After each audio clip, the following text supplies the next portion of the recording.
I had applied to the Caledonian Creative Research Fellowship on something close to a dare.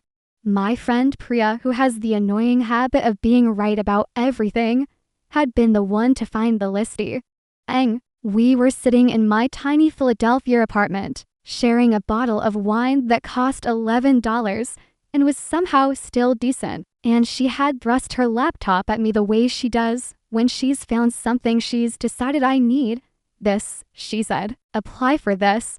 The fellowship was a 1-year program run jointly by the University of Edinburgh and a non-profit arts organization called Compass Point. It was designed for emerging writers and journalists in the field of long-form narrative storytelling, my field, or the field I was trying to claw my way into. The stipend was modest, the prestige was considerable, and the mentor you'd be assigned for the year, senior figure in literary journalism or narrative nonfiction, was drawn from a rotating roster of some of the most respected names in the industry. "I won't get it," I told Priya. "You'll get it," she said. "You're brilliant and you're self-destructive, and you need to get out of this city before you let it make you small." She was not wrong about Philadelphia making me small. I had lived there for 4 years, since graduating from Columbia's journalism program, and I had spent most of those 4 years writing mid-tier features for a mid-tier digital magazine and telling myself I was building towards something. But building towards something requires forward momentum, and I had gradually, without noticing, come to a complete stop. I applied for the fellowship in February, convinced myself I had no chance, received a request for a phone interview in March, and then forgot about it almost entirely until late April, when an email arrived with the subject line, "Congratulations, Caledonian Creative Research Fellowship offer." I read it 3 times. Then I called Priya, who said, "I told you." And then we both cried a little, which we would deny if anyone asked. I arrived in Edinburgh in the first week of September, when the city was still warm enough to be generous, but had already taken on the golden, slightly melancholy quality of early autumn. I loved it immediately, the way the gray stone of the old town seemed to hold the light differently at every hour, the way the castle sat on its volcanic rock watching over everything with the patience of something very old. I had been to London twice, but never Scotland, and I was not prepared for how immediately it felt like somewhere a story could happen. The fellowship cohort that year was 8 people. We were given shared workspace in a beautiful, slightly drafty building near Grassmarket, with tall windows and bookshelves that lined every wall and a kitchen that always smelled faintly of someone else's coffee. We were given access to the university library, a small living stipend, and most importantly, our mentors. Mentor assignments were made before we arrived. I had received mine in the summer, along with a brief bio. Dr. Camille Osei, Ghanaian British, 41 years old, award-winning journalist and author of 3 books of narrative nonfiction, including the critically acclaimed The Weight of What We Carry, which had won the Baillie Gifford Prize and been shortlisted for a dozen other awards I recognized. Former contributing editor at The Atlantic, professor of literary journalism at the University of Edinburgh, board member of Compass Point. I had read her book over the summer in my Philadelphia apartment in 2 sittings, with the particular sensation you get when you encounter writing that makes you feel both deeply understood and devastatingly inadequate. It was a book about grief and migration, and the stories families carry across generations, her own family's story, partly woven through with other people's stories, the way a skilled journalist does. It was one of the most beautiful things I had read in years. I was already a little in awe of her before I had ever seen her face.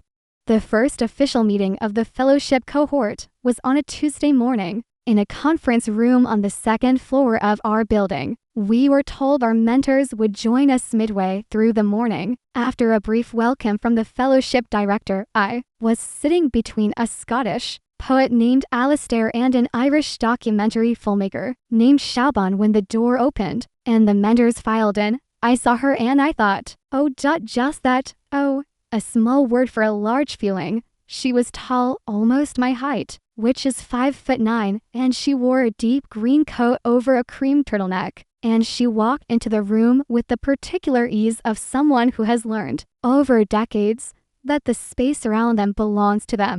Her hair was natural, coiled close to her head, threaded with a few strands of silver that she clearly had no interest in hiding. She had the kind of face that made you want to keep looking, not because it was conventionally pretty, though she was striking, but because it had texture and intelligence, and history written into it. She looked around the room briefly, and her eyes landed on me for a fraction of a second before moving on. That fraction of a second felt very long. The fellowship director made introductions. Dr. Osei smiled at the group with a warmth that was also somehow measured, the smile of someone who means it but is not performing it. When she spoke to introduce herself, her voice was low and precise, with the trace of an accent that I couldn't entirely place, a layering of sounds from different places. I realized I had been holding my breath slightly. I let it out. Priya, if she had been in that room, would have laughed at me. I didn't know yet what I was feeling. I labeled it admiration. I labeled it nerves. I was very good, remember, at mislabeling things. After the group introduction, we were given a break before our individual mentor meetings. I stood by the window with my coffee and tried to look like someone who was not watching Dr. Osei across the room as she spoke to the fellowship director. I tried to look like someone who was simply contemplating the view of the gray Edinburgh street below. "She's brilliant, isn't she?" said Xiaoban beside me, also clearly watching. "I haven't met her yet," I said carefully. "I've read all her books," Xiaoban said. "She's one of those writers who makes you feel like the world is both more complicated and more meaningful than you thought, which is the only thing writing should do, really." "Yes," I said. "That's exactly it." We were called in for our individual meetings in alphabetical order. My last name is Vasquez. I was near the end. I sat in a small, book-lined office and waited while the door opened and Dr. Camille Osei walked in, removed her green coat, hung it on the back of the door, and settled into the chair across from me with the ease of someone entirely comfortable in their own skin. "Nadia Vasquez," she said, looking down at a folder in her lap. She said my name correctly, which not everyone manages, and I felt an absurd flush of gratitude. "Yes," I said. "Hi, thank you, it's really an honor." She looked up close. Her eyes were very dark and very clear, and the way she looked at me had a quality of attention in it, the specific kind of attention that meant she was actually seeing me and not just performing the act of looking. "I read your work before I agreed to take you on," she said. "Your piece on the Latinx community in South Philly, the one about the families whose homes are being displaced by development, that was exceptional. The structure was rough in places. Your closing fell apart, but the heart of it was real and the voices were honored. That's the harder thing to teach." I stared at her. "Thank you," I managed. "I'm not a gentle mentor," she said. "I want to be clear about that. I'm honest, sometimes too directly. I'll push you. If you do the work, it will be worth it. If you don't do the work, I'll tell you plainly and you can find someone else." She paused. "Does that sound manageable?" "Yes," I said, and I meant it. She nodded once, something almost like satisfaction in her expression, and looked back at the folder. "Tell me what you want to work on this year, not what sounds impressive. What actually haunts you?" I opened my mouth to say something professional and polished, and instead I heard myself say, "I want to write about my grandmother's village in Colombia, the one that doesn't exist anymore. The people who left it carrying nothing but what they remembered, and what happened to those memories across generations." I don't know if it's one story, or many stories, or even my story to tell, but it's the thing that won't leave me alone. She looked at me for a long moment. "Good," she said quietly. "That's the one. That was the first day. That was how it started. Not with bells, or electricity, or any of the things they say about falling in love. With her saying, simply, 'Good,' with me feeling, for the first time in months, like I was pointed at something real. Edinburgh in autumn is a city that wants you to feel things. I don't mean that in a tourist brochure way. I mean that the light there is different. It comes at an angle, low and golden even at midday, and it catches the stone of the buildings and the surface of the canals in a way that is actively, almost aggressively beautiful. The evenings come early. The wind off the Firth of Forth carries a cold edge that finds its way under any jacket, and the city has been built up from centuries of rain and ambition and violence and literature, and it carries all of that in its bones, which you can feel when you walk its streets, especially alone, especially at dusk. I walked a lot that autumn, partly because the fellowship gave us time that I didn't always know how to fill, partly because my studio apartment near Canongate was small and full of unpacked boxes that accused me of something every time I looked at them, and partly because walking was the only time my mind would quiet down enough for the slow, patient work of noticing that good writing requires. I met with Camille Dr. Osei every 2 weeks in her office at the university. Our sessions were 90 minutes long, and they were not comfortable. She had not been lying about being a direct mentor. In our second meeting, she read the first 15 pages I had given her and told me, with a kind of surgical precision, exactly where I was performing emotion rather than feeling it, where I was retreating into abstraction to avoid the specific, tender thing, and where my structure was working against the material. "You're scared," she said at one point, looking up from the pages. "I know," I said. "Why?" "I thought about it. Because it's mine," I said finally. "Everything else I've written, I could hide behind the journalism. There's nowhere to hide." She set the pages down. "That's where it needs to be. Right there, in the place where there's nowhere to hide." A pause. "That's not a comfortable place to write from, but nothing true comes from the comfortable place." She was right. Of course, she was almost always right, in a way that was simultaneously useful and deeply irritating. In between our meetings, I wrote badly at first, then less badly. I filled notebooks with memories and fragments and research, following threads of my grandmother's story that led me back to Columbia, to newspaper archives and phone calls with distant cousins, and the particular grief of reconstructing a place through the broken pieces of other people's recollections. I went to the university library and sat for hours. I bought better coffee than I could afford. I ate too many pastries from the bakery downstairs from my apartment, which was called the Crumb and was staffed by a woman named Fiona who gave me extra when she could tell I hadn't been sleeping. And I became, gradually, somewhat involuntarily, part of the fellowship community. The 8 of us fell into the easy intimacy of people thrown together by a shared intense experience. Alistair the poet became something like a big brother, gruff, imperceptive, and somehow always present when you needed someone to sit quietly with. Xiaoban the filmmaker became my closest friend in the cohort, the one I ate dinner with most nights and who made me laugh in the way that is also slightly bruising. The best kind. There were others: Quaim, a novelist from London; Ingrid, a Swedish essayist; Magnus, a documentary journalist; Lena, a poet from Hong Kong; and Dev, a narrative podcaster from Mumbai. We were a strange mix of personalities, and none of us had very much in common except the work and the city and the peculiar privilege of having a year set aside for making something that mattered. I noticed things about myself that autumn that I had not let myself notice before. I noticed, for instance, that when a man at a gallery opening made clear he was interested in me, my primary reaction was a kind of polite weariness, not hostility, just a flatness where there should have been something else. I noticed that I had been carefully not thinking about a woman I had kissed at a party in Philadelphia 2 years before, briefly and without following up on it, and that when I let myself think about it now,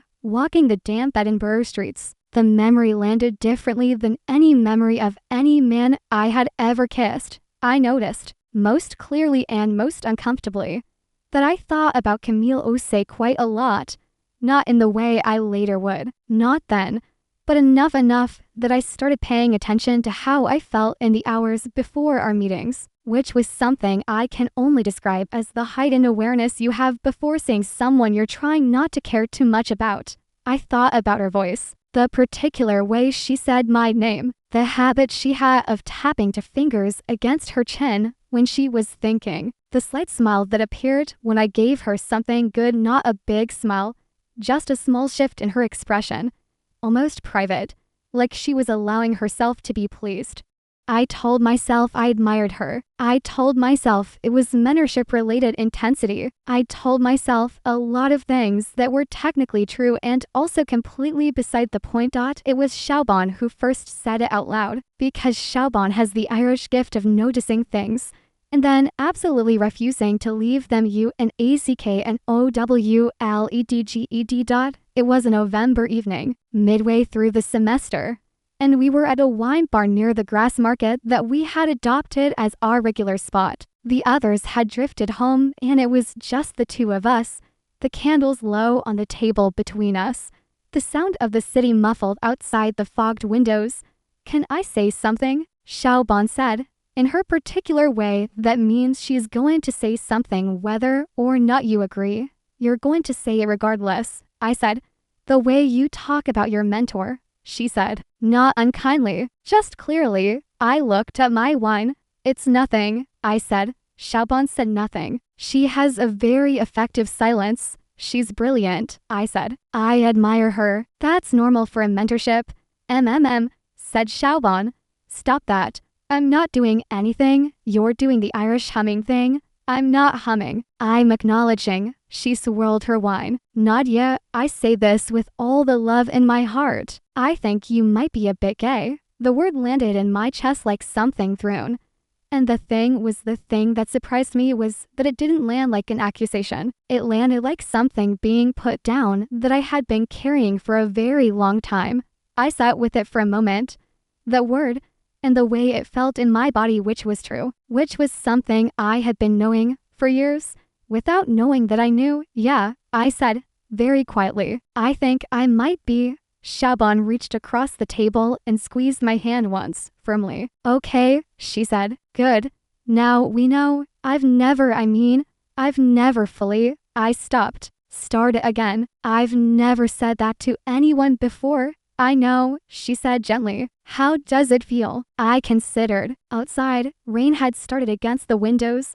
That soft, persistent Edinburgh rain that is less like weather and more like atmosphere. "Terrifying," I said, "and also like something that's been true for a really long time." "Those things can both be real at once," Siobhan said. We stayed at that table for another 2 hours. We talked about identity and denial, and the particular loneliness of not having a name for something inside you. We talked about her own coming out story, which she had never told me in full before she had known since she was 16, she said. And she had the great good fortune of parents who were more curious than frightened. We talked about the different ways women are allowed and not allowed to understand themselves.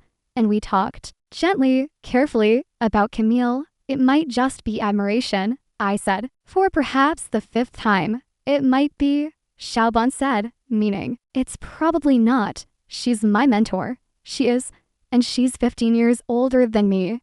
And I work with her. And I don't even know if she's stup," Siobhan said. "None of that matters right now. What matters right now is what's true for you. You don't have to do anything with it. You don't have to act on it or name it beyond what you already have. But stop lying to yourself about what it is." I looked at the rain on the window. "Stop lying to yourself about what it is." It felt like the same thing Camille said to me about my writing. "Get to the thing you're avoiding. That's where the truth is." I walked home alone that night through the wet streets, and I let myself, for the first time and without flinching, think I am gay. And I am drawn to my mentor with something that is more than professional admiration. Both things were true. Both things existed simultaneously in my body. Clear and undeniable. I didn't know what to do with them, but I knew them, and knowing, after all those years, felt like the first real breath. Winter in Edinburgh arrives with conviction.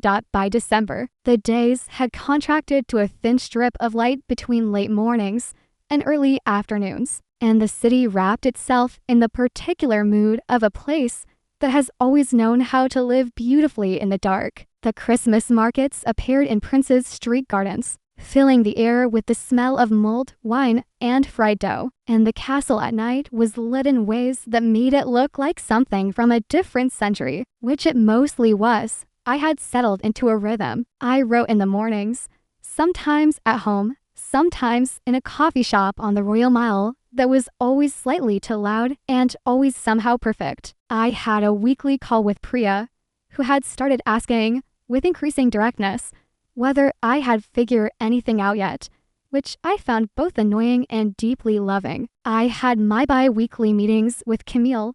The thing I had acknowledged to Xiaoban in the wine bar had not become smaller with time. If anything, naming it had given it more definition.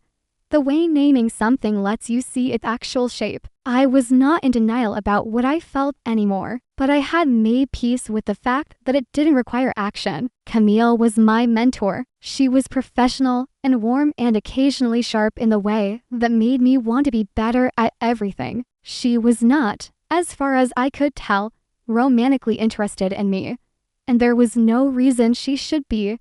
And that was fine. I could appreciate someone. I could feel something for someone without it needing to go anywhere. Or so I told myself. The event that changed things happened in December, during a late-night snowstorm that came down on Edinburgh with more seriousness than the city had been expecting. Our fellowship had an end-of-semester gathering informal at our workspace.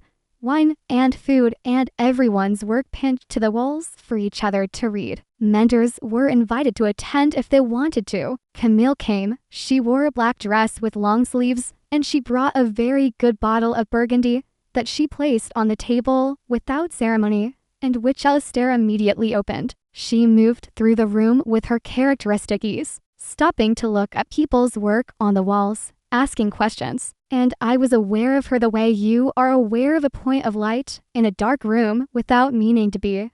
I had pinned up 3 pages from my Columbia project, still rough, still finding its form, but better than it had been. I stood near it for a while, talking to Dev about his podcast project, and I was trying very hard not to track whether Camille had reached my section of the wall yet. She's reading yours, Dev murmured, not unkindly, with the knowing look of someone who had perhaps also noticed things. I didn't respond to that. I took a very large sip of wine. A few minutes later, Camille appeared at my side. She looked at the pages on the wall for a moment without speaking. I waited. The voice has changed, she said finally. Is that good? Look at the second paragraph, she pointed. Read it right now, out loud if you want, or just read it, and tell me if you notice the difference from the work you gave me in October. I read it. I knew what she meant. In October, I had been writing from behind glass, technically proficient,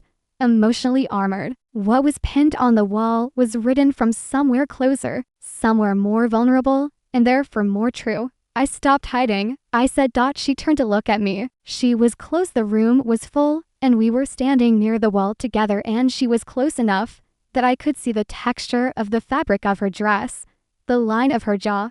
Yes, she said. That's exactly it. The small private smile again. It's very good, Nadia. I felt that in my entire body.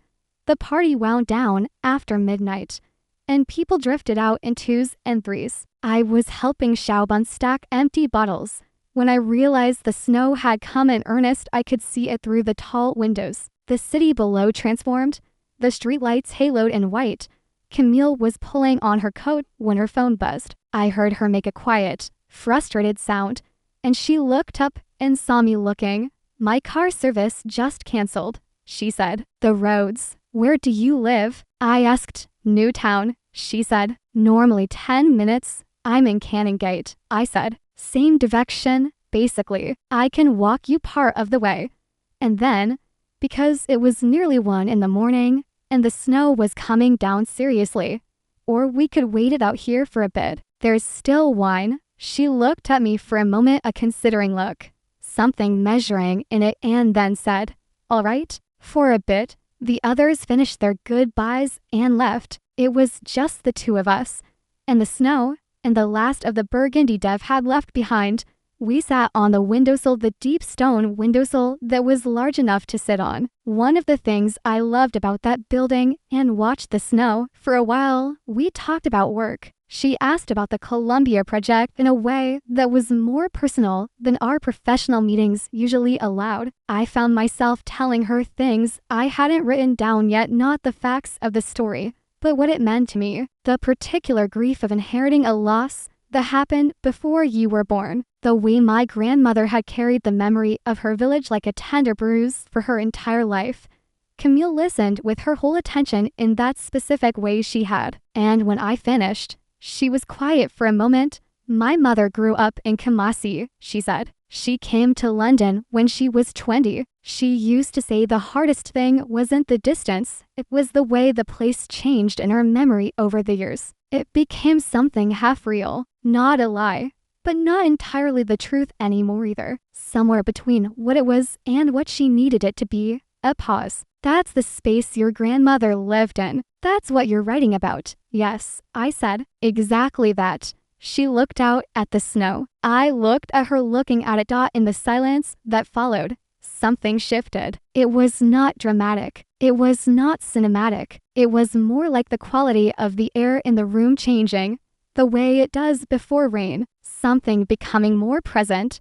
Can I ask you something personal? I said, and immediately wondered why I was doing this. She glanced at me. You can ask. Do you, I mean, are you? I stopped. Started again, more honestly. Are you happy? Here, this life you've built, the work, the teaching, is it what you wanted? She regarded me for a moment, considering whether to be guarded or genuine. I watched her choose. I think what I've built is real and good, she said slowly. The work is what I'd choose again, without question. But happy is a more complicated question, a beat. I'm solitary by nature. I've spent a long time making peace with that. She paused. And you're asking because? I don't know exactly, I said, honestly. I think because you seem very contained, and I'm trying to figure out if that's peace or if it's something else. She looked at me with an expression I couldn't quite read. That is, she said, a very perceptive question. The snow kept falling. We sat in a silence that was not uncomfortable. Outside, Edinburgh had become something hushed and soft and entirely different. My marriage ended 4 years ago, she said, after a while, quietly, almost to the window. We were together for 7 years. It ended because I chose work over the relationship, more times than I should have, until she stopped asking me to choose. A pause. I don't regret the work, but I sometimes think about what I lost in the choosing. I kept my face entirely still. I registered it like a note struck on an instrument, resonant, unmistakable. I said nothing. I wasn't sure what I was supposed to say. I wasn't sure I was supposed to say anything. She turned to look at me then, and there was something different in her expression, not quite vulnerability, but an openness that hadn't been there in our professional meetings. An acknowledgement that we had crossed some small border into territory that was no longer entirely professional. I've never told anyone in the fellowship that before. She said, "Thank you for telling me," I said. She nodded once. Outside, the snow was beginning to ease. I should walk home, she said. But she didn't move. I'll walk with you, I said. We put on our coats and went out into the snow-silenced city. Edinburgh at 2 in the morning under fresh snow is one of the most beautiful things I have ever seen. The cobblestones invisible under white. The castle up on its rock lit against the sky. The streets empty and hushed and strange. We walked side by side without speaking much. Our breath made clouds in the cold air. At the point where our paths diverged, where she would turn north toward Newtown, and I would turn south toward Canongate, she stopped. She turned to look at me. The work is good, Nadia, she said. Don't lose courage. I nodded. She looked at me for a moment longer than necessary. Then she walked away through the snow, and I stood there watching her go, my heart doing something complicated in my chest, until she turned the corner and disappeared. I walked home in the snow alone, and I thought about the word she, and what it meant, and what it did not mean, and what I was going to do with everything I was feeling. The answer, I decided by the time I reached my door, was nothing. I was going to do nothing. She was still my mentor. The year was still what it was, and whatever I was feeling was mine to manage. not hers to deal with. I went to sleep believing that. I was wrong. January, Edinburgh is an act of faith. The Christmas lights come down, and what remains is the stripped, essential truth of the city, the cold, and the stone, and the sky, which is the most dramatic sky I have ever lived under. Great sweeping arrangements of cloud and light that change by the minute and make the city feel like it exists at the edge of something. I have heard people say they find Edinburgh January depressing. I found it bracing. It felt like a city in its most honest form. I had done a lot of thinking over the Christmas break. I had gone home to Philadelphia for 2 weeks, back to my parents' house in South Philly. My old room with its college posters still on the walls. The smell of my mother's cooking, which is the most visceral shorthand I know for the concept of home. I had talked to Priya, honestly and at length, about what I had admitted to myself in Edinburgh. I had cried, not a lot but enough, for the years of not knowing, and I had made some decisions. The first decision was that I was going to stop hiding from myself. Not a dramatic announcement, I wasn't ready for that. Not publicly, not yet, but privately, internally, I was going to stop pretending. I was gay. I was allowed to be gay. This was something I had always known and was only now permitting myself to know. The second decision was that I was going to do nothing about Camille. I want to be clear about why. It was not because I was ashamed. It was not because I thought my feelings were wrong. It was because she was my mentor, and the power dynamic in that relationship was real and important. And acting on feelings within that structure felt to me like a violation of something I valued about the mentorship itself. I respected her too much. I respected what she was building in me, professionally and personally, too much. And she had given me no indication, not real indication, not beyond the closeness that had grown in the snowstorm conversation, which might simply have been to people being human together on a winter night. So, nothing. I would return to Edinburgh. I would do the work. I would be a good mentee, and whatever I felt would live in the part of me that wasn't the fellowship. This plan lasted approximately 3 weeks into January. Not because anything dramatic happened, because of the slow accumulation of small things, the way she started lingering slightly longer at the end of our meetings, as if she was finding reasons to keep the conversation going, the way she started texting me not about work, exactly, but adjacent to it, a link to an essay she thought I'd find interesting, a photograph of a piece of street art near the university that had appeared overnight and made her think of a passage in my Columbia draft. These were not inappropriate messages. They were the messages of a mentor who is engaged with a mentee's work and life. But they had a different texture than professional communication, a warmth that was hard to definitively name. The way, in our meetings, her attention had taken on a quality that I found difficult to describe as anything other than personal. She remembered things I had mentioned in passing. She asked follow-up questions about my grandmother, about my family, about what it was like growing up between two languages and two cultures. Questions that went beyond what she needed to know to mentor my writing. And the way she looked at me sometimes, across the table in her office, I had been looked at that way before. Not often, but I knew the look. I should have done nothing with any of this. I had decided to do nothing. But in the last week of January, Xiaoban got sick, a genuine flu that kept her in bed for a week, and I found myself spending more evenings alone than I was used to. And alone is when the feelings you're trying to manage have more room to move. I went to see Camille one afternoon during her open office hours with pages I genuinely needed feedback on, but I think we both knew after the first 20 minutes that we had moved past the pages. She made tea. She had a small kettle in her office, and she made tea the way she did everything, with efficiency and without fuss, and we ended up sitting not across the desk from each other, but in the 2 chairs by the window, which were positioned for student meetings, but felt, in the late afternoon Edinburgh light, more like to people choosing to be in the same space. "Tell me how it's going," she said. "Not the draft, the thing underneath the draft. It's going the way things go when you're too close to the material," I said. Some days it feels true and some days it feels like I'm just making things up and calling it truth.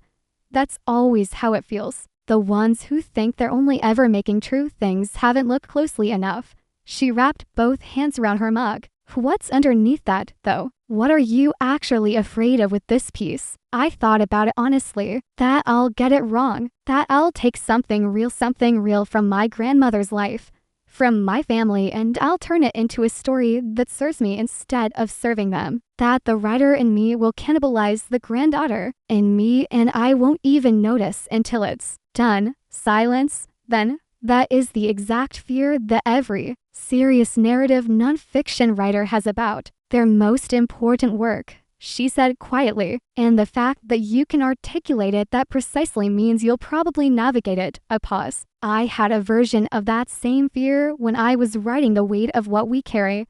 The whole second half of that book is my mother's story. She gave me permission, but permission doesn't dissolve the fear of betrayal. How did you manage it? I let her read everything, every draft, even the ones I knew weren't right yet. She looked out the window for a moment. My mother is a person with strong opinions and no interest in being diplomatic about them. Having her in the process was uncomfortable and essential. My grandmother died when I was 16, I said. She can't read it. I know. Her voice was gentle. That's the harder version. We sat with that for a moment. The late light coming through the window, the city outside. Can I ask you something? She said. Of course. How are you doing, generally? Beyond the work. A small pause, as if she was calibrating something. She stopped. You've seemed more present this year than you were when you arrived. But also like there's something you're working through. I looked at her. The question felt like more than it was asking. I've been figuring some things out, I said carefully, about myself. Anything you want to talk about. And here is the moment that I think about. When I think about how things began between us, not as a romantic moment, it wasn't that, but as the moment when I stopped performing with her. I've been coming out to myself this year, I said, quietly, simply. I've always known I was gay, I think, but this year I've actually let myself know it. She was very still. That's significant, she said, measured, careful, not intrusive. It's late in arriving, I said, with a small laugh that was more rueful than funny. These things arrive when they're able to arrive.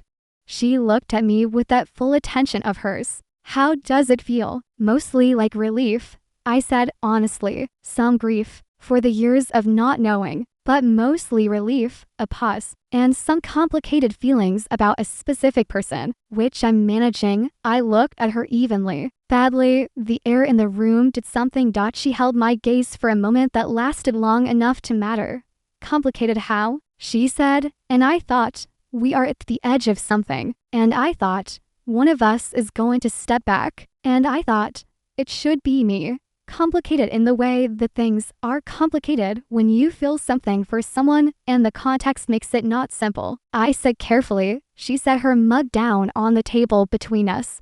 Nadia, she said, my name in her voice, the specific way she said it. It's fine, I said. I'm handling it. Is this specific person someone in the fellowship cohort? I looked at her and said nothing. Her expression shifted slightly, something crossing it that was not surprise, something that looked more like recognition, and something else, something more complicated and careful, that she was visibly deciding what to do with. I see, she said quietly. We sat in the room together, the truth now present between us without having been fully named, both of us looking at the space where it sat.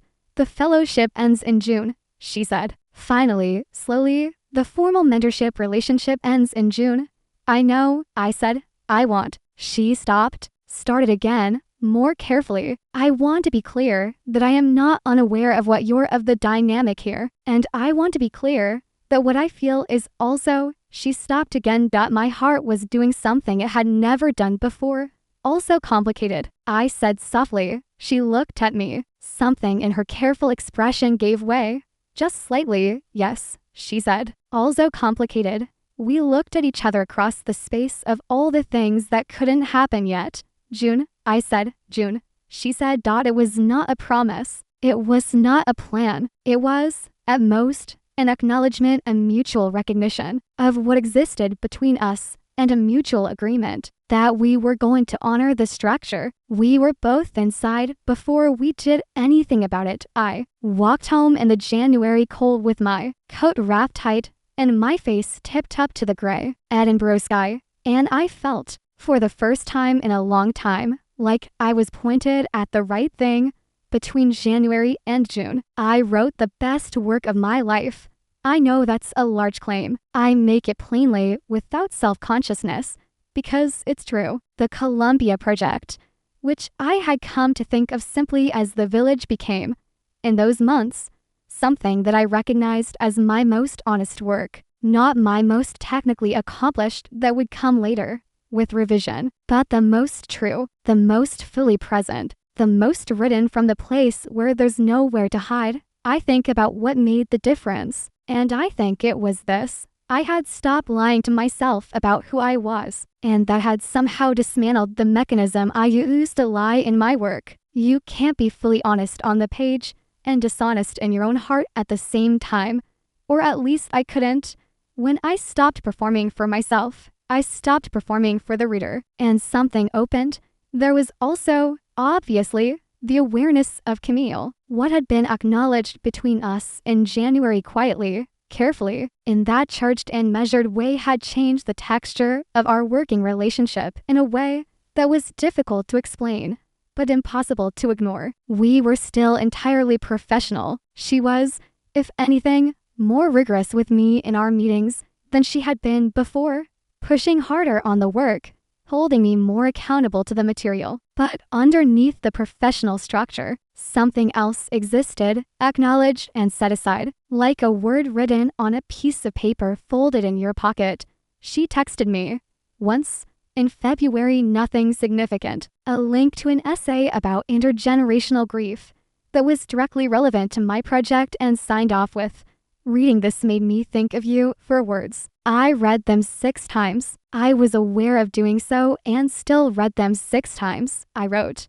March brought a change in the light, that particular Edinburgh moment when the sun remembers it exists and starts showing up earlier and earlier, and the city shakes off its winter personality and becomes something warmer and more expansive. I started going to the meadows in the mornings, the wide park in the south of the city, and writing in my notebook on a bench while the dog walkers and runners passed and the trees began to tentatively. Why, bud, I had the first coherent draft of the village by the middle of March, and when I sent it to Camille, I waited for her response with more anxiety than I had ever felt about a piece of work. She emailed me the next day. The message was 1 paragraph long. "I've read this 3 times now. The structure needs work. The chronology in the middle third is fighting the emotional logic, and we'll talk about that. But I want to say this first, before the revision notes. This is a piece of writing that does what writing is for. It honors someone who can't speak for herself anymore. And it does it without sentimentality and without betrayal. Your grandmother would recognize herself in these pages, and she would be moved. I'm genuinely moved. This is real." I sat at my kitchen table for a long time after reading that, not crying exactly, but close to it. Xiaobang came over that evening and I read it to her and she said, "Well, she's in love with you," and then ducked to avoid the pillow I threw at her. "She's my mentor giving me feedback." I said, "She wrote your grandmother would recognize herself and I'm genuinely moved." Xiaobang said, "That is not standard mentor feedback. That is a person letting themselves be affected by you." I did not entirely disagree, but I also held to what we had established implicitly, carefully in June, until June. We were what we were, and that was all. In April, something happened that I hadn't anticipated. We had a public event, a reading, organized by Compass Point, at which the fellowship cohort would share work in progress. Mentors would also speak, briefly, about the cohort as a whole. It was held in a beautiful old hall near the university, and it was attended by perhaps 200 people. Literary Edinburgh, academics, supporters of the fellowship program, a scattering of journalists and publishers. I read a section from the village, the part about my grandmother's Hands the specific passage about what her hands remembered, even after she had arrived in America, how they still reached instinctively for motions that belonged to a kitchen in Colombia that no longer existed. I was nervous before. Once I was reading, I was not nervous. I was just present in the words, which is the feeling I had started to understand as the closest thing to grace that writing offers. When I sat back down, Shaubon squeezed my arm. Alistair, on my other side, nodded in his particular way that meant he was moved and didn't want to make a big deal of it. Later, after the formal program, there was a reception. I was making my way through the crowd, accepting congratulations from people I didn't know, when Camille appeared beside me. She said nothing for a moment. She handed me a glass of wine. Then, the passage about her hands, yes, that's the center of the whole piece, she said. Everything radiates from that. You found it, with a lot of help, I said. She looked at me. The hall was full and loud around us, and she looked at me with an expression that was unguarded in a way I hadn't seen before. Not the careful professional look, not the measured mentor look, but something more direct and more personal. No, she said quietly, the help might have pointed you toward it, but only you could have written it. That's yours. I held her gaze. Camille, I said, and her name in my mouth felt significant in the way it hadn't quite felt before. Something moved in her expression. Not yet, she said, softly, not unkindly. The paper folded in the pocket. I know, I said. I know. She looked at me for another moment. Then the space around us was filled by other people, and the moment dispersed. But I felt it for the rest of the evening. The nearness of something, the gathered quality of it, the sense that June was a real thing and not just a concept. June arrived the way important things tend to arrive, both suddenly and not at all. The fellowship's formal end-of-year event was the last week of June, a dinner, a ceremony, the formal close of the mentorship relationships, and the beginning of whatever came next for each of us. Before that, in the second week of June, Camille and I had our final official mentorship meeting. I had thought about this meeting for months. Not obsessively, I had the work to keep me honest about where my energy went, but I had thought about it. I had rehearsed nothing and planned nothing except to be present and honest, which is what she had been teaching me to do all year, in writing and apparently in life. She had moved our final meeting to a different location, not her office, a cafe in New Town that I had never been to, slightly off the tourist path, with good coffee and the kind of unhurried atmosphere that means the staff are not hustling you along. She texted me the address the day before and nothing else, and I understood that the change of venue was itself a communication. We were no longer in the professional setting. We were choosing to be somewhere else. I arrived first and chose a table by the window. Edinburgh in June is unrecognizably warm and bright compared to its winter self. The light is extraordinary. The city almost shimmering with the relief of summer, and the evenings are so long it feels like the day is unable to commit to ending. The cafe was full of light. She came in 7 minutes after me, which I noted because I had been tracking the minutes in a way that revealed something about my state of mind. She was wearing something I hadn't seen her in before, not her academic or professional clothes, but a white linen shirt and dark trousers, and she looked relaxed in a way that she hadn't in our office meetings, a specific kind of ease that belonged to being outside the professional context. She sat down across from me, and the waiter came and we ordered coffee, and for a moment, we just looked at each other with the accumulated weight of the entire year between us. Last meeting, she said. Last official meeting, I said. The slight distinction landed between us, and she acknowledged it with a small movement of her mouth. We talked about the work first, because we are both people for whom that is a kind of anchor. She talked about the village, the plans she had for helping me find a publication home for it, the editors she wanted to connect me with, the vision she had for what the piece could become as a longer project. She talked about my development over the year as a writer with the same clear and honest assessment she always had, and it was good to receive the evidence of a year that had actually been what I hoped a year could be. And then the coffee was done and we were at the end of the work part of it.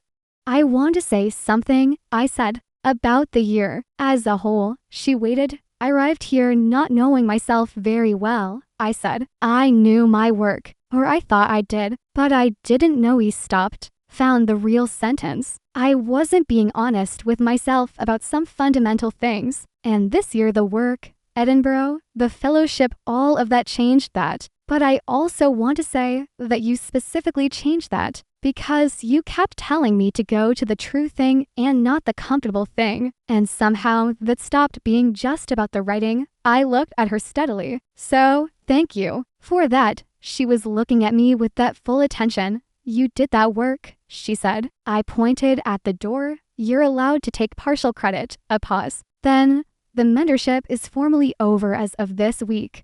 Yes, I said. I've been thinking, she said, carefully, about what I want to say to you now that it is. What do you want to say? She looked at the window, then back at me. The June light in the cafe, the accumulated year. I want to say that this year was different for me, she said. You were different for me, and I've been very careful all year to hold the appropriate boundaries and to put the work first, which I still believe was right. A pause. But I also want to say that being careful doesn't mean I wasn't aware. It doesn't mean I didn't feel something that was outside the professional structure. She met my eyes. I want to be honest with you about that. My heart. The formal mentorship ends this week, she continued, which means if what you said in January stopped, I want to ask you a very direct question. Yes, I said. Yes to the question, or yes to both. I said, ask the question, but yes to both. Something in her face broke open slightly. I would like to have dinner with you, she said, not as your mentor, not in any professional capacity, as a person who has spent a year in genuine admiration of you and who wants to. She paused again, and there was something almost uncertain in her expression that I had never seen before, and which made her suddenly and completely human in a way that landed in my chest. Who wants to see what this is? I felt the full year behind me, the writing, the city, the snow, the January conversation, the spring, the reading, the passage about my grandmother's hands. Yes, I said that. It was such a small word. It had such enormous weight. She exhaled a small, real exhale, and I realized she had been nervous. Camille Osei, who walked through rooms like she owned the air around her, who gave feedback that could strip a draft down to its bones, who had traveled the world and written books and stood at podiums in front of hundreds of people. She had been nervous. I found this so moving I almost couldn't speak. Saturday, she said. Saturday, I said. We walked out of the cafe together into the June Edinburgh street. The light was extraordinary. She paused on the pavement and looked at me with an expression that was, I think, simply happiness not performed, not measured, just present. You're grinning, she said. I know, I said. I can't help it. I know the feeling, she said. And she smiled, not the small private smile I had catalogued all year, but a full, unguarded smile that I had never seen on her face before, and which was, I can tell you, something remarkable to see. Saturday arrived and I changed my outfit 3 times, which I told no one about except Shaubon, who was on a video call with me from Dublin where she had returned for the summer. The white dress, she said, with the authority of someone who had strong opinions about this. I only have one white dress. I know, that one. Stop overthinking it. I'm not overthinking it, Nadia. I'm overthinking it. The white dress, she said again, and ended the call. Camille had chosen the restaurant somewhere in Stockbridge, which is a neighborhood in Newtown that has a particular, specific Edinburgh quality of being both cosmopolitan and intimate at once, where the water of Leith runs between the buildings, and everything has a certain and hurried grace. It was not a place I had been before. I arrived on time. She was already there, sitting at a table near the back, and she was wearing a deep blue dress and earrings I hadn't seen before, long gold, catching the light, and when she looked up and saw me, her face did something that I felt in the marrow. You found it, she said. I walked past it once first, I admitted. She laughed, a real laugh, easy and unguarded, a laugh I had heard in our meetings, but always at a slight distance, and said, I almost sent you a text. We ordered wine, we talked. And here is the thing that I want to tell you about the first date. The thing that made it different from any romantic experience I had ever had before. It was easy. I don't mean easy as in simple or without feeling. I mean easy as in natural, as in the conversation between us had already been building for a year, had already passed through professional and personal and honest in many gradations. And so sitting across from each other in a restaurant in the mode of two people who were trying to figure out if they could be together felt less like a beginning and more like a continuation. We talked about our families first. She told me about her father, a doctor, originally from Accra, who had come to London in the 1970s and who she described as a man of tremendous dignity and very few words, in whose silences she had learned to read entire arguments. She told me about her younger brother, who was a musician and who she clearly adored. She told me about her childhood in South London, which had been bookish and slightly solitary, and full of the particular energy of a household where two cultures were living together in creative tension. I told her about my own family, my Colombian American family, the aunts and uncles and cousins, the particular geography of South Philly that had shaped me, my mother who was an elementary school teacher, and the funniest person I knew, my father who was a plumber with an encyclopedic knowledge of American jazz and who had opinions about everything. Your writing is in your family, she said at one point. You can feel the whole shape of them in how you talk about them. Is that a writing observation or a personal one? I asked. Both, she said. They're not always separate. We talked about her marriage, about mine which was nothing, no marriage. But she asked what my history was, and I told her, honestly, about the men I had dated with that curious flatness, and the woman I had kissed at a party and run away from, and the year in Edinburgh during which I had finally found the right words for what I already knew. Did it feel like a relief? She asked, when you said it out loud to yourself. Yes, I said, like putting something down that I hadn't realized I'd been carrying. I looked at her. Did you always know? Since I was very young, she said. I was lucky in that I had a friend at school. She came out at 15. She was the first person I knew who did, and watching her do it gave me a map, a pause. But it was its own complicated journey, coming out in academia, in the early years of my career, the various ways people decide to manage your identity on your behalf. She said this lightly, but there was something real underneath it. People deciding what your identity means for your work. I said, people deciding that lesbian author needs to be one of the things your work is about, whether or not you want it to be. She shrugged slightly. I made peace with it, mostly, and privately. I asked. She looked at me. Privately, she said. The last relationship ended 4 years ago, and I had been, in the time since, what I called solitary by choice and sometimes thought might be something else. Something else. Afraid, she said simply, of having something and losing it again. I held that carefully. Thank you for telling me that, I said.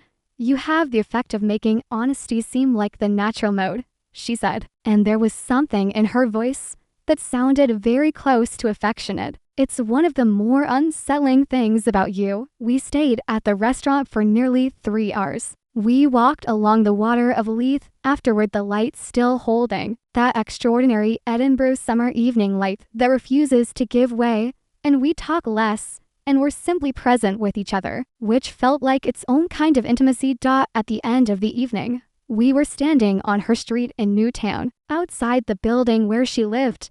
This was good, she said. Yes, I said. I'd like to do it again. Yes, I said again, and left. She looked at me with an expression I was beginning to recognize as the face she made when she was deciding to let herself feel something rather than contain it. May I? She said quietly, and she kissed me, gently, once, with the evening light around us, and the Edinburgh street quiet, and the year of careful waiting behind us. It was not a long kiss. It was not dramatic. It was, actually, the softest possible version of a beginning to people choosing each other in full knowledge of what they were choosing, without performance, without pretense, When she pulled back, she looked at me and I was absolutely certain my face was embarrassingly transparent. I didn't care. Good night, Nadia, she said. Good night, Camille, I said. I walked home, and the city was beautiful and I was 26 years old and I was finally, for the first time,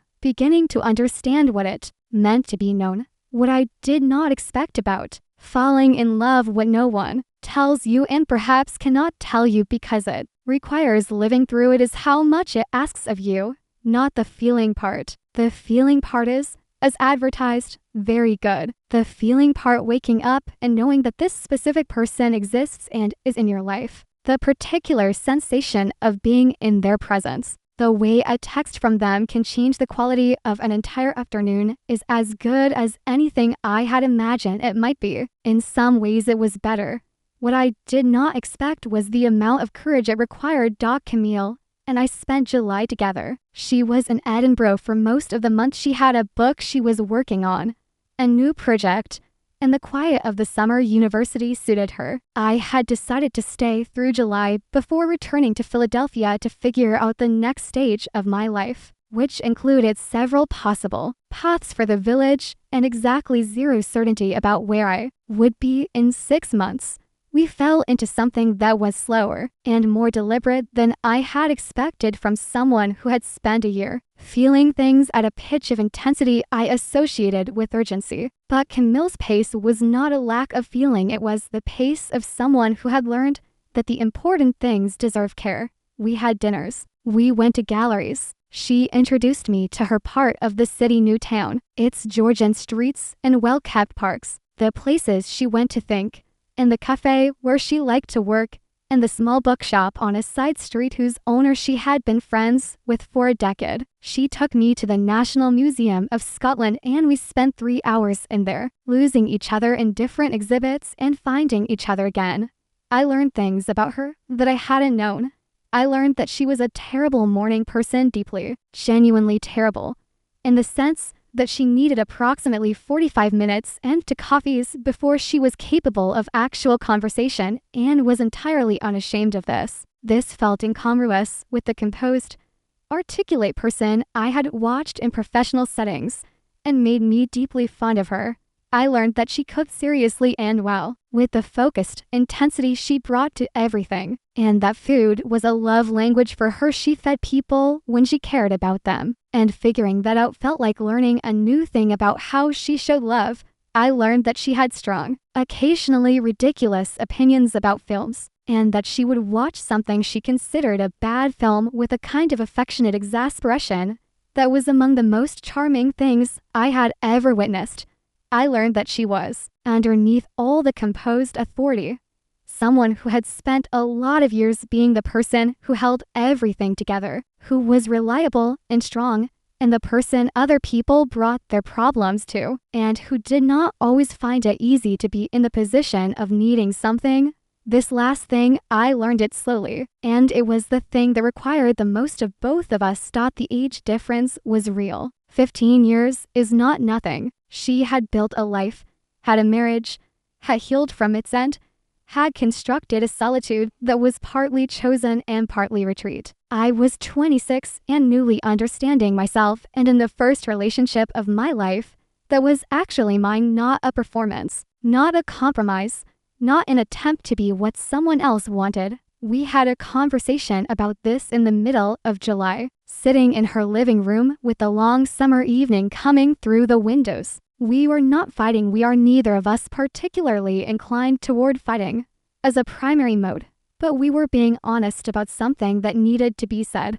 I don't want you to be cautious with me, I told her. I know why you are. I understand the instinct, but I'd rather have the real thing and navigate it than have something smoothed over. She looked at me for a while. I know, she said. I'm aware that I do that. You taught me all year to go to the true thing and not the comfortable thing, I said. I'd like that to apply here too. A small, genuine smile. That's a very effective use of my own advice against me. I thought so. I'll work on it, she said. And she did. There was also the question of how to hold what we were in the world. Neither of us had made any announcement. The fellowship was over. She was no longer formally my mentor, and I was no longer formally her mentee. But Edinburgh's literary world was small, and we existed within it, and we were both aware that there would be opinions. There are always opinions. We talked about this too, directly,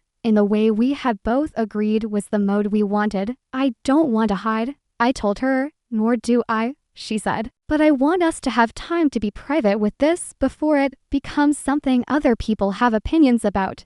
How much time? Some time, she said, not evasive, just honest about needing the space to make it solid before it was public.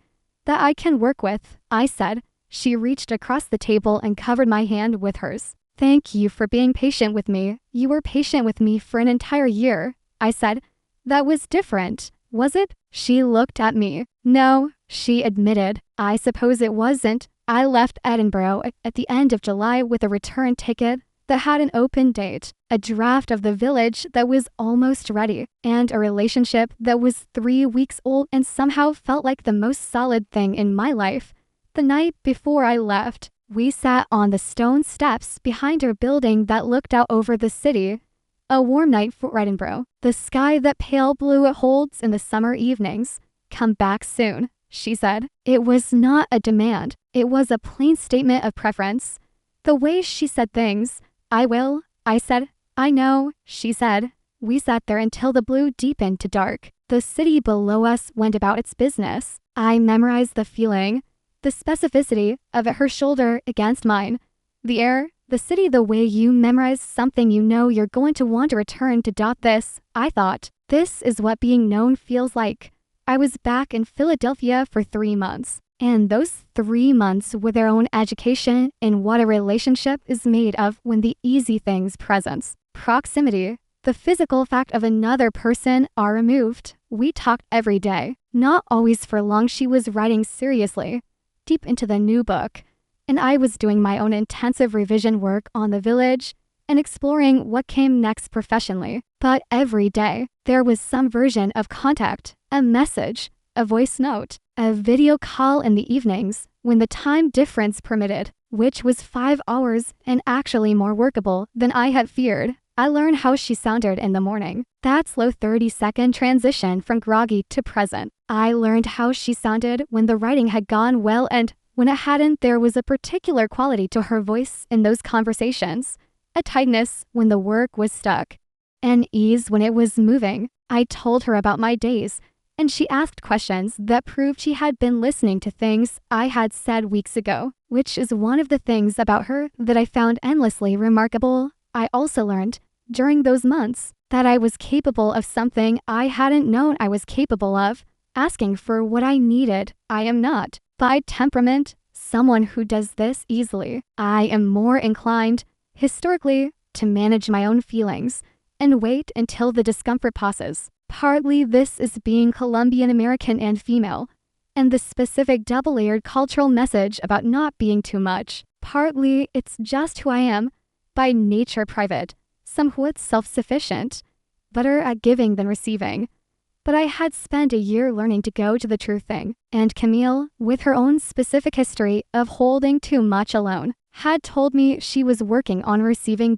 So there was a Wednesday in September when I was having a hard day, the professional uncertainty of not knowing where The Village would land, the social disorientation of being home in Philadelphia after nearly a year away, the low-grade loneliness of missing her, and instead, we'd stay for it to pass. I texted, I could really use a call tonight if you have time. Not anything urgent. I just miss you and I'm a bit off. She called within the hour. Tell me about the offness, she said, and I did. And she listened, which she always did, and she said things that were useful and things that were simply kind. And by the end of the call, I felt significantly less off. Not fixed, the uncertainty was still real, but not alone with it, which is, I have come to understand, the essential gift of love, not the removal of difficulty, but the sharing of it.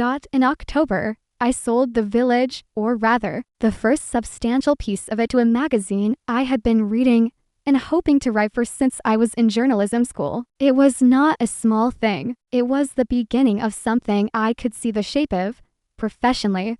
that felt like the real work. I called Camille first. Before Priya, before my parents, before or anyone, she said. I knew it. You always say that. I'm always right. I left, standing in my kitchen in Philadelphia, looking at the October afternoon through the window, feeling the distance between us as a specific, physical fact that I wanted very much to close. I'll come in November, I said. If you want, come in November, she said. I came in November. It was the first time I had returned to Edinburgh since leaving in July, and arriving at Waverley Station in the November dark, coming up the escalator to the Edinburgh street, felt like the city receiving me the specific recognition of a place that had witnessed something important in your life. She was not at the station. We had, by shared agreement, decided against the filmic gesture of meeting at the station, partly because it's crowded and parking is a nightmare, and mostly because we are both people who prefer the genuine thing over the theatrical gesture. She was at home, with dinner that smelled extraordinary. I stood in her doorway and looked at her, and she looked at me, and the 3 months of distance compressed into nothing. Hi, I said. Hi, she said. She pulled me inside out of the cold. I stayed for 2 weeks. 2 weeks of being in her space, in her life, in the city we both loved. And what I learned during those 2 weeks was something I had read about and suspected and now knew in my body. I was in love, W-I-T-H her, not the version of love that is about longing or the romance of distance or the particular intensity of wanting something you can't fully have. Real love, the kind that exists in the ordinary, in the morning coffee, in the long evenings, and the disagreement about a film and the specific, daily, unglamorous presence of another person in your life. I told her one evening, we were cooking together, or she was cooking and I was sitting on the counter talking to her, which is the honest version of that sentence. And she made some observation about something I had said 3 weeks ago that proved she had been carrying it carefully. And I said, from exactly that place of unrehearsed honesty, that she had been teaching me all year. I love you. She stopped stirring whatever she was stirring. She looked at me. Something moved in her expression. That movement of carefully maintained composure giving way to something more real. I know, she said. And then, softer, I love you too. It was not a dramatic moment. It was a kitchen moment. It was a 2 people making dinner moment. And it was one of the most important moments of my life. Because it was true and it was said and it was received. And nothing about it needed anything else. It has been 2 years since I first arrived in Edinburgh with my heavy suitcases and my heavier heart. I am back. I have been back for 8 months now, which makes Edinburgh less a temporary chapter and more a place I have chosen, which is a different kind of relationship with a city. I have a flat in the Southside Marchmont, near the meadows, with high ceilings and a view of the park that I find still, regularly, takes my breath away. I have a local coffee shop, a preferred bench in the meadows, a regular route for evening walks. I have learned the specific Edinburgh mode of dressing, which is layers, always layers, and always a coat even in what the calendar says is summer. The Village was published earlier this year in a long-form magazine, and the response has been more than I knew how to hope for. It's in the process of becoming a book, a longer piece, 3 years of my grandmother's story, and what happened to it across generations. It will take another year, maybe 2. I'm fine with that. I learned from Camille that the work that matters takes the time it needs. Camille. She is here. She is working on her 4th book, which is going slowly and brilliantly, because that's how her books go. And she writes in the mornings, and she is terrible to be around in the mornings until she has had enough coffee. And she has very strong opinions about which coffee is enough coffee. And I have accepted all of this fully and with genuine love. We live separately, her in Newtown, me in Marchmont, which is a choice we made consciously and which suits us both. We are both people who need solitude for the work. And we have learned that being together doesn't require being in the same space all the time. We are together most evenings. We have a Sunday routine that I love. The Marchmont Farmers Market in the morning, her flat for the afternoon, dinner that she cooks, and which is always better than anything else I will eat that week. We went to Ganner in March, her father's 85th birthday, a gathering of her family in Accra, and she asked me to come with the specific matter-of-fact plainness that she brings to things she wants very much. I met her father, who is a person of tremendous dignity and very few words, exactly as described, and who looked at me with dark calm eyes and said, after a long moment, "She tells me you're a writer." I said yes. He said, "Good. She needs someone who understands that the work is not separate from the person." And then he went back to his tea. I cry in the taxi home. Camille held my hand and didn't say "I told you so," which she absolutely could have. My parents met her in the spring. They came to Edinburgh for a week, the first time my mother had been to Scotland, and the look on my mother's face when she saw how Camille looked at me is something I will carry with me for the rest of my life. My mother, who had never asked me directly about who I was and had never needed to, simply took Camille's hands at the end of the first dinner and said, in Spanish, "Thank you for taking care of my daughter." Camille, who speaks 4 languages, but not Spanish, looked at me for the translation, and when I gave it to her, she looked back at my mother and said, simply, "She does most of it herself," which is, I think, the most honest and most loving thing anyone has ever said about me. I want to say something here for the people who might be watching this, who might be in the place I was 2 years ago, knowing something about themselves and not having the words for it, or having the words and being afraid to say them. It is okay to arrive late to the understanding of yourself. I was 26. For many people, it's later. The years of not knowing are real, and they cost something, and it's legitimate to grieve them. But they are not lost years. Not entirely. I was building something in those years even when I didn't know what I was building toward. And the self you arrive at on the other side of that knowing, it was always there. You were always that person. You just didn't have the language yet. The thing about love, the actual thing, the one that is about to people in a real and mutual and sustained choice of each other, is that it requires you to know yourself first. Not perfectly, not without complexity or confusion, but enough to show up honestly, enough to ask for what you need, enough to stop performing for the version of yourself that other people wanted. I learned to do that in this city, in this year, in this work, with this person watching me with her full and careful attention and telling me again and again to go to the true thing. I am still learning. We both are. Love is not a destination, it's a practice.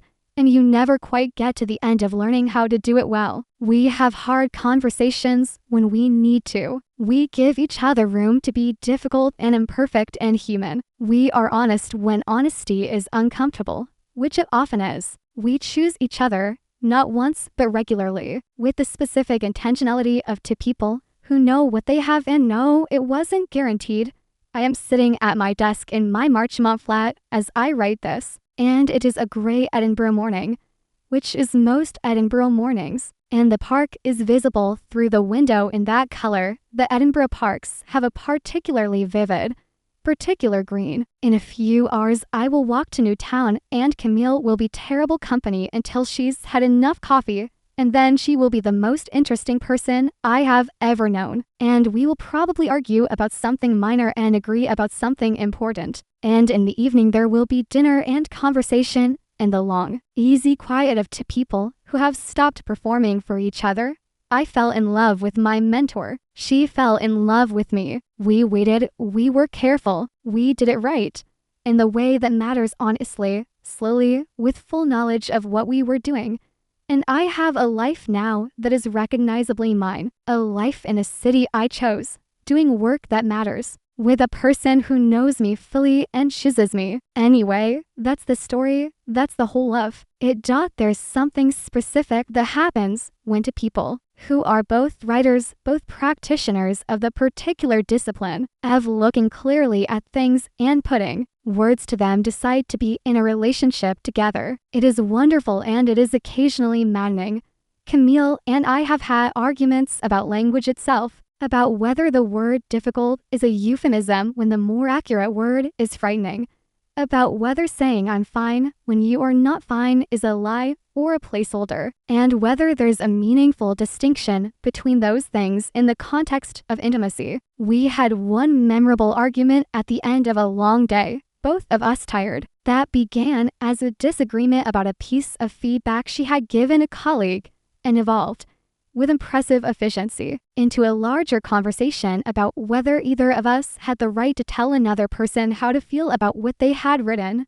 You can tell someone their work isn't there yet, she said. That's judgment about craft. You cannot tell someone that their emotional response to feedback is disproportionate. I wasn't saying the response was disproportionate, I said. I was saying the feedback was misread. The feedback was clear to you. You wrote it. You know what you meant. She might have read it differently. We went around this for 20 minutes before we both admitted we were also arguing about something else, which was the specific vulnerability of making work and giving it to someone you love and trusting them not to break it. This is the other thing about loving another writer. You cannot hide behind imprecision. When you are imprecise in your language, they notice. When you use a word that means something slightly different than what you intend, they notice. It is simultaneously the most honest and the most uncomfortable form of intimacy I have ever experienced. I had given Camille the full draft of The Village in the winter of our first year together, and waiting for her response was the most anxious 3 days of my professional life. Not because I was afraid she would be unkind. Her feedback had never been unkind, even when it was direct, but because the draft contained things about my grandmother that were real and tender and mine. And there's a particular exposure in giving someone you love the most essential thing you've made. She read it over a weekend, and on Sunday evening she called me. I was in Marchmont, she in Newtown, both of us in our own spaces, as we often are for the weekends, when the work is heavy. And what she said was this: I want to read you one paragraph. She read it. It was a paragraph near the end of the draft, where I had written about the specific quality of my grandmother's grief, not the grief for the village itself, which was real, but abstract, but the grief for the particular smell of a specific kind of wood smoke from a specific fire, which she had described once in a letter and which I had used as the anchor for the whole emotional architecture of the piece. That paragraph, Camille said, when she had finished reading it aloud, is why this book had to be written. I sat with that for a long moment. It's good, isn't it? I said. Not a question exactly. It's more than good, she said. It's what you were always going to write, if you trusted yourself enough to write it. There is something specifically moving about being seen by someone who is also an expert witness to what it means to do this kind of work. She wasn't just telling me I had written something beautiful. She was telling me, precisely and with full knowledge of what she meant, that I had achieved what the work had been reaching for. And because it was her, and because I knew she didn't offer that kind of recognition casually, it landed differently than any other praise I had received. I told her this later that evening, in her kitchen, where so many of our important conversations happen, because that's the room we're most often together in when we've stopped performing and are just ourselves. The thing about you giving me feedback on my work, I said, is that you know enough to know when I've done it and when I haven't. And that makes it feel both more accountable and more real. She was washing a pan, which she does in the specific way of someone who finds domestic tasks meditative. She glanced at me over her shoulder.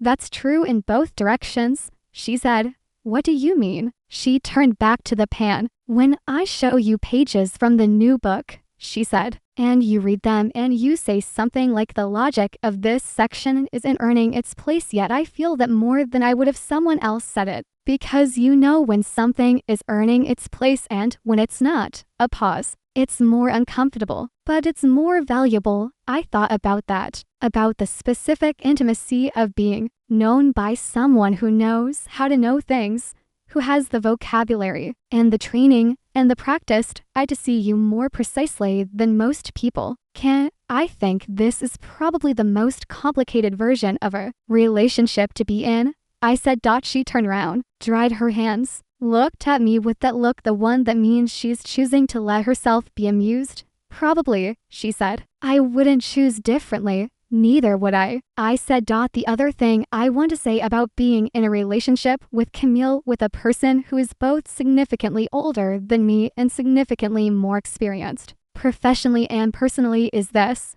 I had to learn not to diminish myself in relation to her, and she had to learn not to manage me. Neither of those things sounds particularly romantic when stated plainly, but they are the actual work of a relationship with a specific power dynamic, and pretending that dynamic doesn't exist because it's inconvenient would be dishonest. She had been a mentor before she was a partner, and the instinct to guide, to direct, to frame things in terms of what I should learn from them, the instinct did not disappear when the formal mentorship ended. It wasn't malicious. It wasn't even always conscious, but there were moments, in the early months, when I felt it, and I had to decide what to do with the feeling. I chose to name it. Because she had taught me to name things. You did the thing again, I told her one evening, after she had responded to something I was worried about, by explaining what I should do about it rather than asking me what I thought. She was quiet for a moment. Then, I know, it's naughty. No, it's not intentional. It isn't, she said, but intent doesn't change impact. As they say, a beat. I'm sorry, tell me what you actually think.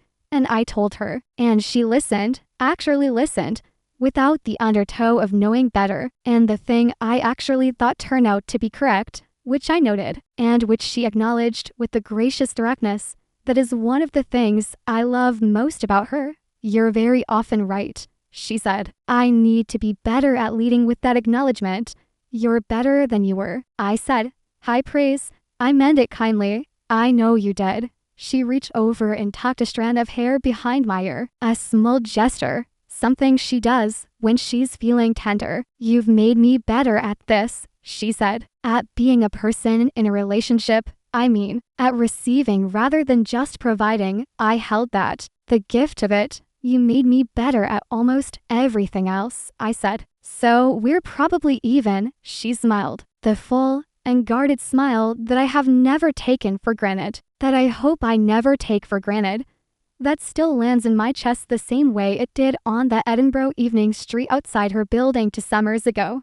This is love in its actual form, not the feeling, which is real but insufficient on its own, but the ongoing choice to be made better by each other, to be seen and to see, to hold someone's difficult parts with the same respect you hold their beautiful ones, to keep going to the true thing, even when the true thing is uncomfortable, because the alternative, the comfortable thing, the performed thing, the thing that looks right, but isn't, is not an option anymore for either of us.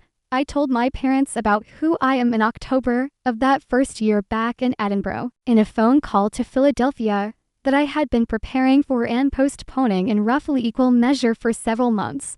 My mother answered the phone in the way she always answers the phone, slightly breathless, as though she has run from somewhere, and asked how I was eating, which is her first question always. Before hello, I'm eating fine, Mommer, I said. I have something I want to tell you. What happened next was both better and worse than I had imagined in any of my rehearsals. Worse, briefly, in the sense that there were a few moments of silence after I said the word gay, not hostile silence, but the silence of someone absorbing something that was new information in one sense, and that she was already, I could feel it, rearranging other information around. And then better, in every way, for the following reason. My mother said, Nadia, I think I've known something. I started crying before I meant to. You have? I said, you were never, she searched for words. You were never yourself in the same way with the boys you brought home. I thought maybe it was just, you hadn't found the right one. But maybe I also thought something else, without letting myself think it. A pause. Are you happy now? Are you happy with who you are? Yes, I said, I really am. Then that's what matters. And then, because she is my mother and she cannot help herself, is there someone? There is, I said. I told her about Camille. My mother had many questions. This is her way, not out of suspicion, but out of genuine curiosity. The curiosity of someone who wants to understand the fullest possible picture of the person she loves. She asked about Camille's work, which she was impressed by. She asked about the age difference, which she said she would think about and make peace with because what mattered was that Camille was good to me. She asked if Camille knew how to cook, and when I said yes, and well, I could hear the specific quality of approval in my mother's silence. My father, whom my mother put on the phone at the end of the call, said very little. He listened. He said okay twice. He said, "Are you good?" And when I said yes, genuinely, he said good. And then, just before the call ended, he said, "I love you, Nadia." Nothing changes that. My father is a man of tremendous dignity in very few words, exactly like Camille's father, which I have since pointed out to her, and which she responded to by saying, "Perhaps that's why we're both so good at recognizing quality in quiet." The professional piece of the coming out was its own thing. I had been writing The Village under my own name, obviously, and I was publicly a journalist and writer. I had not been publicly anything else. In the Edinburgh literary world, where Camille had her professional life, people who knew her knew she was gay. It was not something she hid, just something she hadn't publicly announced, because private people do not tend to make announcements. The question of when and how we became public as a couple was one we handled in the way we had come to handle most things, honestly and together. There was no dramatic announcement, no post, no interview, no deliberate reveal. We went to a literary event together and we were together, clearly, in the way of people who are together. And Edinburgh is a small world and word travels. Xiaobon told me later that she had heard from 3 people in 1 week, all of whom seemed surprised and also, reading between the lines, somewhat delighted the fellowship romance. She texted me with 3 entirely inappropriate emojis. Edinburgh is obsessed. There were, predictably, some people who had opinions about the mentor-mentee thing, opinions about power dynamics and professional ethics and propriety. These opinions were not unfounded. I have them too, in some form, which is why we waited and were careful. But the opinions that reached us from a distance felt less like genuine ethical concern and more like the particular pleasure some people take in complicating other people's happiness. Camille, who had navigated public literary life for 2 decades, received these opinions with a kind of tranquil indifference that I found admirable and sometimes envied. People will say what they need to say, she told me. It's not your job to manage the relationship with our relationship. That's easy for you to say, I said. You've been doing this longer. I have, she said, which means I know for certain that the ones who matter, the people whose opinions about you and your work and your life are actually worth carrying, are not the people making noise. They're the people who show up. She was right. She usually is. The people who showed up, Xiaobon, who flew from Dublin for a weekend and took both of us to dinner and made a toast that was so funny and so moving that I cried into my wine. Alistair, who wrote me a letter, an actual physical letter, which is entirely Alistair saying that watching me this year had reminded him why he believed in the work and the people who do it honestly. My parents, who video called on a Sunday afternoon and talked to Camille for 45 minutes about everything and nothing, and at the end of which my mother said to me privately, in rapid Spanish, "She's good. She sees you." That's the thing. The fellowship gave me more than work and more than Edinburgh. It gave me the people who, in the years since, have formed the architecture of a life that feels genuinely mine. Here is something nobody told me about falling in love with someone who has already had a whole life before you. You have to make room or that life, not just accept it abstractly, but actively make space in yourself for the fact that the person you love existed, fully and completely, before you arrived, that they loved and were loved, that they made choices and survived the consequences of those choices, that they carry things that have nothing to do with you and will never entirely be explained by you. Camille's marriage ended for years before I met her. She was with her ex-wife for 7 years. The relationship ended, as she told me in the Edinburgh snow, because she chose work too many times. Her ex-wife is a woman named Amar, who is a sculptor, who lives in London, who Camille still speaks to once or twice a year with the specific quality of two people who have finished loving each other romantically, but who cannot quite become strangers. I knew about Amber before I met her. Camille had been honest about their history and about the ongoing, occasional contact, and I had told her I was fine with it, which was mostly true. It was not a jealousy issue, exactly. It was more a collision of scales. Camille had 7 years with one person and I had 26 years of comparatively little. And sometimes the arithmetic of that felt like standing next to something very tall and trying not to feel small. I met Am at a London gallery opening in the spring of the first year, at an event Camille had been invited to for professional reasons and at which she had told me, matter-of-factly, that Amber would likely be present. We went to London for a weekend. We saw the exhibit, which was extraordinary. Emma's work is massive and visceral and somehow both brutal and tender. And Emma herself, who I had built up in my imagination as something formidable, turned out to be a small, precise woman with watchful eyes and a very dry sense of humor. She shook my hand. She looked at me with the careful assessment of someone sizing up the person who matters to someone who once mattered to them. Camille says you're writing about memory, she said. Among other things, I said, memory is her subject, Emma said, with a small nod toward Camille across the room. Always has been. She circles it from different directions. A pause. You're good for her. I can see it in how she stands. I did not know what to do with that. How she stands. She's more at ease, Emma said simply. She carries herself differently when she's happy. She was never very good at being happy when we were together. She said this without self-pity, without edge, just observation. That wasn't her fault or mine. It was a mismatch at the root. We wanted the same things, but in incompatible proportions. A pause. She deserves to be happy. So do you? I said. She looked at me. Then a small, genuine smile. I am, she said. Finally, I am. And she went back to her guests.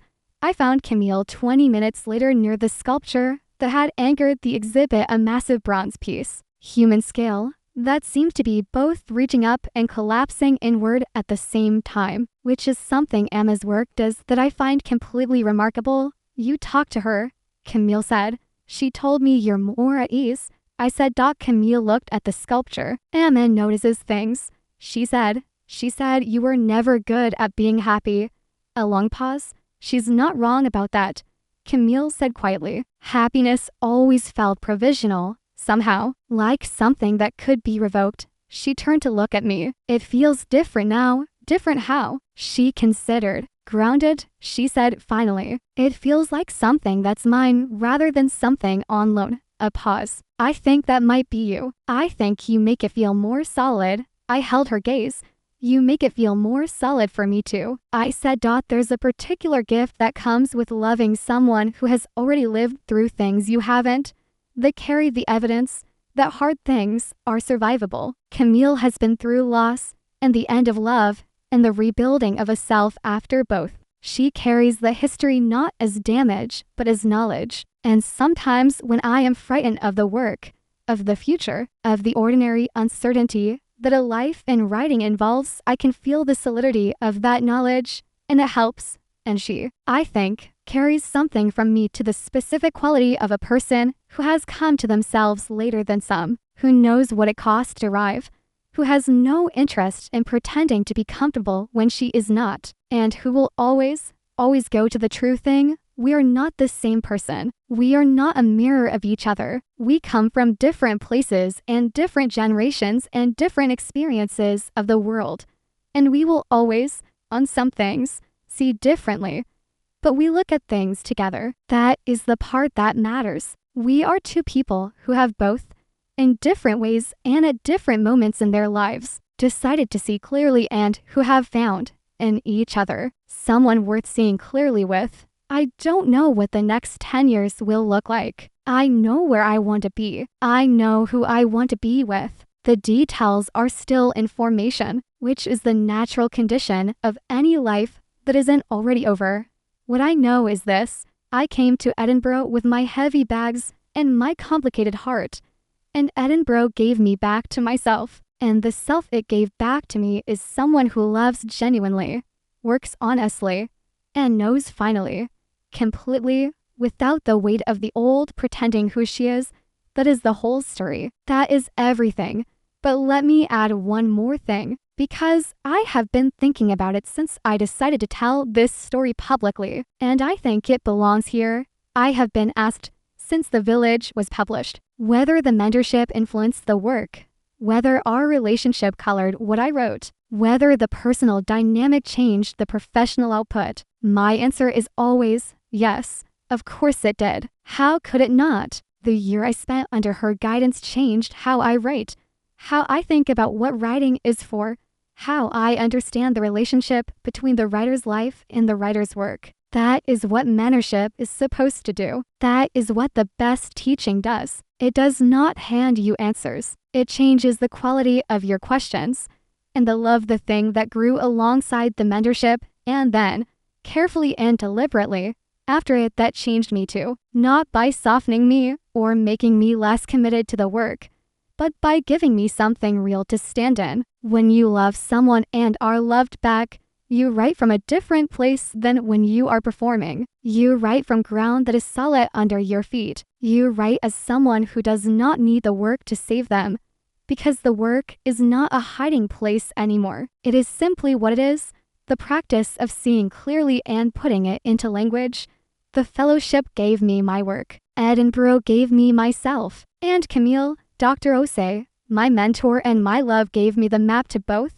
I carry all of it forward. Dear Nadia, you're coming up the escalator right now with your too heavy suitcases, and the particular expression you have when you're trying to look like you have everything under control. I know the expression. I wore it for years. I know that you're tired. I know that you're 26, and you feel like your real life hasn't started yet, and you're terrified it might not. I know that you've been carrying something for a long time without a name for it, and that the carrying has made you quieter than you could be, more guarded than is good for you, more practiced at performing than you would choose to be if someone offered you the choice. I want to tell you some things. The first is this: Edinburgh is going to give you things you don't know to ask for. Let it. The city has a way of making the inner life unavoidable, and yours is the kind of inner life that needed the opportunity to be unavoidable. Walk in it. Let the light in the mornings move you. Let the evenings on the meadows do what they're going to do. Allow it to be the year it's going to be. The second is about the work. You're going to write things this year that scare you, and they're going to be the best things you've ever written. The fear is not a signal to stop. The fear is the signal that you're close to the real thing. Get closer. Go there. Your grandmother is waiting in those pages, and you are the only person who can bring her back the way she deserves.